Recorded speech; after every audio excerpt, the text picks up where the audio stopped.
Beef का शक पीट पीट कर युवक की ले ली जान।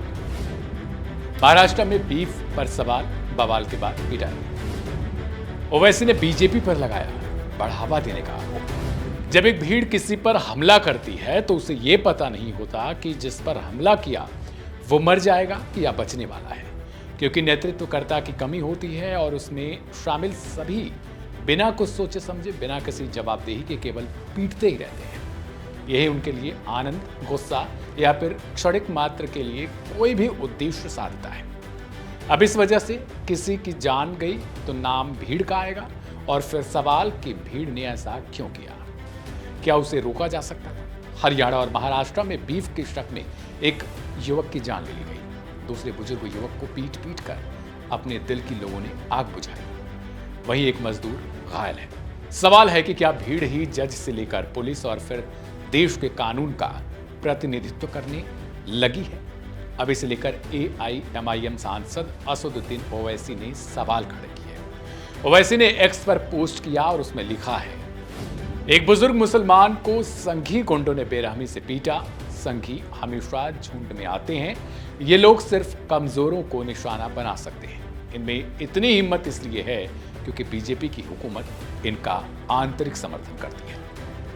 ओवैसी ने आगे लिखा है कि हरियाणा में भी रक्षकों ने साबिर नाम के जो युवक है, माफ कीजिएगा, उन शख्स की वो कत्ल कर दिया, उनकी जान ले ली और असीर नामक शख्स को घायल कर दिया। साबिर के कातिलों में 2 लड़के पकड़े गए जो 18 साल के भी नहीं थे।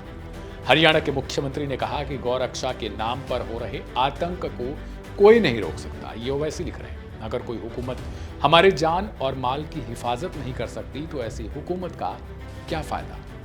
अगर हरियाणा की बीजेपी हुकूमत जुनैद और नासिर के कातिलों को गिरफ्तार कर लेती तो शायद आज साबिर के कातिलों को इतनी हिम्मत नहीं मिलती।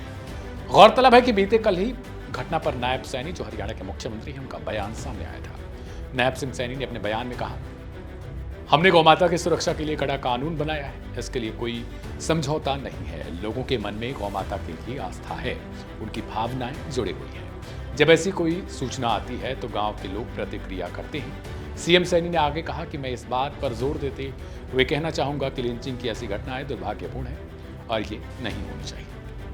अब देखना दिलचस्प हो जाएगा कि लिंचिंग को लेकर जो कानून बनते हैं, जो भीड़ पर जिस तरीके से प्रतिक्रिया आती है या फिर खबर मात्र आपको मिल जाती है कि भीड़ ने किसी की जान ली। भीड़ का हिस्सा कौन कौन से लोग थे, जब तक उनकी पहचान होती है तब तक ये घटनाएं आमतौर पर दब जाती हैं और भीड़ पर कार्रवाई होगी तो क्या होगी। बहरहाल मेरा नाम था दिव्यांशु, आप देख रहे थे वन इंडिया हिंदी।